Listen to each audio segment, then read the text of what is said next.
तो hello everyone, मैं हूं आशका सिन्हा और स्वागत है आपका आज की इस वीडियो में, जहां हम लोग बात करेंगे CHS 9th 2026 के हिंदी के डिटेल्ड सिलेबस के बारे में।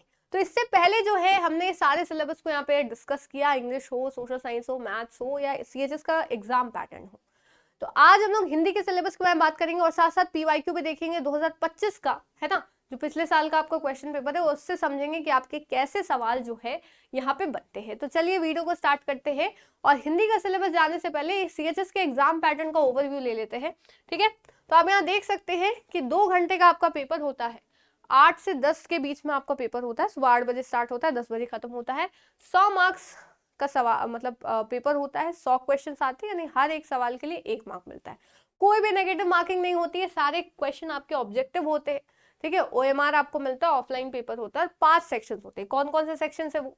तो आपका मैथमेटिक्स है, साइंस है, सोशल साइंस है, इंग्लिश है और आपका हिंदी है। आप इसको यहाँ देख सकते हो। तो हिंदी से भी आपके कितने सवाल आते हैं? 20 क्वेश्चन यहाँ पे बनते हैं। ठीक है, तो चलिए इसके सिलेबस के बारे में यहाँ पे बात करते हैं। हमने सबका सिलेबस देखा है, चाहे वो मैथ्स हो, साइंस हो। ठीक है, चलिए अब हम लोग बात करेंगे हिंदी के सिलेबस के बारे में। ठीक है, तो आप यहाँ देख सकते हो हिंदी में आपका उपसर्ग प्रत्यय आता है। ठीक है, अशुद्धि शोधन आता है, विराम चिन्ह आता है, वाच्य से सवाल आते हैं, रचना रचनाकार आता है, अपठित गद्यांश आता है, पद परिचय, वर्णमाला, भाषा विज्ञान, शब्द भेद, वाक्य भेद, संज्ञा, सर्वनाम, विशेषण, क्रिया और अव्यय। यहाँ से आपके ये सारे जो सवाल हैं वो पूछे जाते हैं। ठीक है, और भी है लिंग एवं वचन। ठीक है, कारक, अनेक शब्दों के लिए एक शब्द, पर्यायवाची, मुहावरे, लोकोक्तियां, विलोम, समास, संधि, अलंकार, रस और छंद। ये आपके हिंदी का पूरा सिलेबस हो गया, जहां से आपके सवाल जो है पूछे जाते हैं। ठीक है, तो आप इसको यहाँ देख सकते हो। अब PYQ को देखकर समझते हैं कि आपके कैसे जो है वो सवाल आते हैं हिंदी से। जैसा आप देख सकते हैं ये CHS का पेपर है। पहले आपका इंग्लिश का क्वेश्चन है, ठीक है, फिर आपका हिंदी का क्वेश्चन आएगा। चलिए यहाँ से हम लोग देख सकते हैं। ठीक है, जैसे शुद्ध वर्तनी वाला शब्द है, तो वर्तनी से आपका सवाल आएगा, इसमें से उज्ज्वल की जो है वो सही स्पेलिंग क्या होगी। फिर आगे बात करते हैं सूर्य सागर के रचनाकार कौन है। ठीक है, वो आपसे पूछा गया है। फिर आते हैं गंगा जल में समास क्या है, कौन सा समास है, कर्म तत्पुरुष, करण तत्पुरुष, संबंध तत्पुरुष या अधिकरण तत्पुरुष, आपका सवाल। ठीक है, आप आंसर कर सकते हो।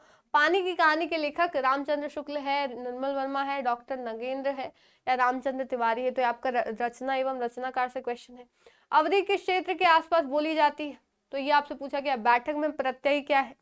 तो ऐसे ऐसे आपके जैसे आप देख सकते हो रस से सवाल है। ठीक है, फिर वाक्य में आपका जो सर्वनाम है उससे सवाल है, विशेषण इनमें से कौन है ये आपको बताना है, वर्तनी से आया है, फिर रचनाकार से सवाल आया है, समास से आप देखते हो सवाल आया है, मुहावरे, टोपी उछालना, उसका अर्थ पूछा गया है।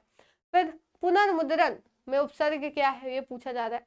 जो टिक लगा है उस पर ना जाए, क्योंकि ये बच्चे ने सॉल्व किया है तो वो गलत भी हो सकता है। ठीक है, फिर आते हैं ब्रज किस क्षेत्र के आसपास बोली जाती है। फिर बादल का पर्यायवाची इनमें से कौन सा नहीं, ठीक है, ये पूछा गया है। फिर आते हैं शांत रस का स्थायी भाव क्या है।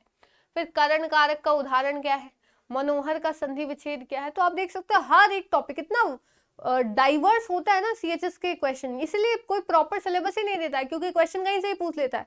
फिर हम लोग PYQ को देखकर समझते हैं कि भाई कहाँ कहाँ से क्वेश्चन आ सकता है। फिर कारक के भेद, तो आप ये 2 का आंसर मुझे बताइए, क्षणिक का विलोम शब्द क्या होगा और कारक के कितने भेद होते हैं, इसका आंसर मुझे कमेंट सेक्शन में बताइए। उम्मीद है आपको हिंदी का सिलेबस यहाँ पे समझ में आया होगा। तो हिंदी की क्लासेस आपकी डेली चलती, ठीक है, डेली आपको यहाँ पे हर एक टॉपिक बहुत अच्छे से एक्सप्लेन किया जाता है। तो आप चाहो तो चेकआउट कर सकते हो, या फिर अगर डिटेल में आपको ऑर्गेनाइज वे में सारे सब्जेक्ट्स पढ़ने हैं तो आप हमारा अभिमन्यु बैच 2.0 ज्वाइन कर सकते हो। नीचे बाबू नंबर शो हो रहा होगा, ठीक है, डिस्क्रिप्शन में आपको मिल जाएगा। आप वहां से कॉल कर सकते हो कोई भी क्वेरी हो तो, या फिर डायरेक्टली हमारा स्कूल शिक्षा आप इंस्टॉल करके हमारा जो कोर्स है वो आप ज्वाइन कर सकते हो। तो उम्मीद है आपको सारी चीजें समझ में आई होगी। चैनल को जरूर से सब्सक्राइब करिए ताकि आगे आने वाली वीडियो के अपडेट्स आपको मिलती रहे। मिलते हैं फिर नेक्स्ट वीडियो में, तब तक के लिए thank you so much, bye bye, जय हिंद, जय भारत।